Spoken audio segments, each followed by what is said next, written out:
आणि एक वचन अनेक वचन लक्षात ठेवायचं. एक असलं की वॉज येत आहे, अनेक असलं की वर येत आहे. ज्या ज्या ठिकाणी मी अंडरलाईन केलेले आहे त्या त्या क्रियापदाचं तिसरं रूप तुम्हाला माहिती असणं गरजेचं आहे. थोडस माझ्या पाठीमागून म्हणा, तुमच्या लक्षात येईल. पाठवणे म्हणजे सेंड आहे. हे असं अंगठा म्हणजे पहिलं रूप आहे. Send, sent, sent. तिसरं वापरायचं तुम्हाला. ठार मारणे म्हणजे किल आहे. Kill, killed, killed. ईडी जोडायचं नसतं. पकडणे म्हणजे कॅच आहे. Catch, caught, cot.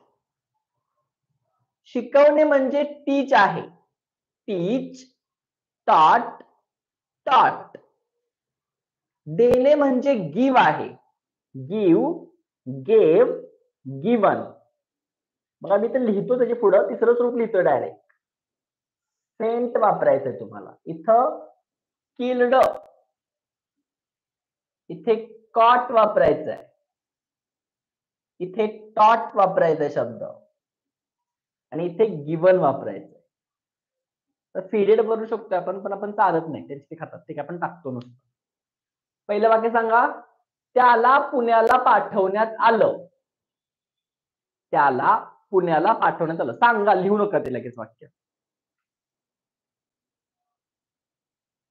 त्याला पुण्याला पाठवण्यात आलं.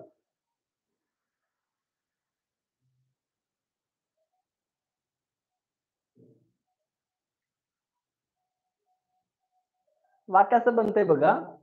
ही वॉज सेंट टू पुणे.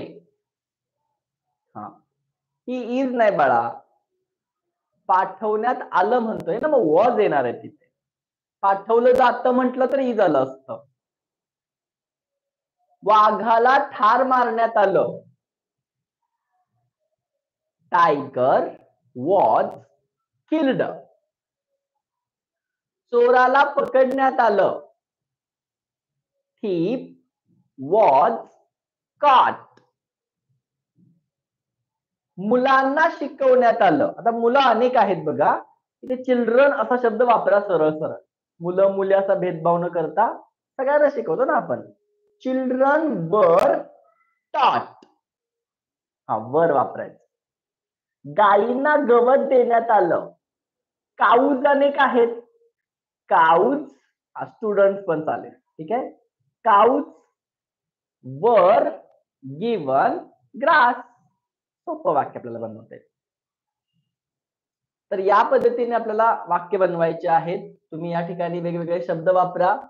इथं क्रियापद बदला, पण असं क्रियापद घ्यायचं आहे की ती क्रिया त्या व्यक्तीवरती, वस्तू घडली पाहिजे. केक कापण्यात आला आणि नंतर सर्वांना वाटण्यात आलं. So cake was cut and distributed among all of them. ठीक आहे. असं आपण बोलू शकतोय. दिवाळी ह्या वर्षी खूप छान पद्धतीने साजरी केली गेली. Diwali was celebrated enthusiastically this year. असं बोलावं लागतं आपल्याला.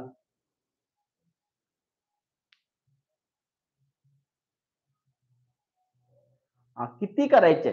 साधारणपणे एकाची 10 वाक्य तरी बनवा तुम्ही, पुरेसे आहेत आपल्यासाठी. मगाशी जी लिहिली होती बघा, त्या पद्धतीची 10 वाक्य बनवायचे आहेत आणि नाव वापरून 10 वाक्य बनवायचे. ठीक आहे. तर इथे आपण थांबूया.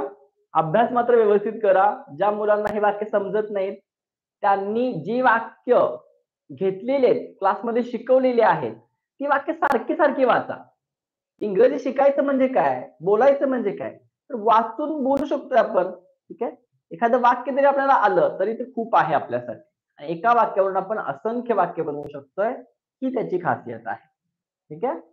तर आजचा होमवर्क हा आहे की आतापर्यंत आपला क्लास झालाय त्याच्यामध्ये जेवढी जेवढी वाक्य घेतलेली आहेत ती वाक्य व्यवस्थित लिहून काढायची. ती वाक्य आपल्या पालकांना वाचून दाखवायची. त्याच्या खाली पालकांची सही घ्यायची. ठीक आहे. जर काही तू एखाद्या विद्यार्थ्याला कळत नसेल, जमत नसेल, तर माझा व्हॉट्सअपचा नंबर तुम्हाला मी दिलाय किंवा ज्याच्यावरून तुम्हाला लिंक आले तोच नंबर आहे. त्या नंबरवरती सरळ सरळ मेसेज करायचा. बरं, परवा एका मुलाने मेसेज केला होता, सर ह्या क्रियापदाचं रूप काय आहे, तर मी लगेच त्यांना सांगितलं. ठीक आहे. हे काय म्हणतायत? तर इथे आपण थांबूया. उद्या भेटूया. तोपर्यंत bye bye. See you tomorrow. Have a nice evening. Good night.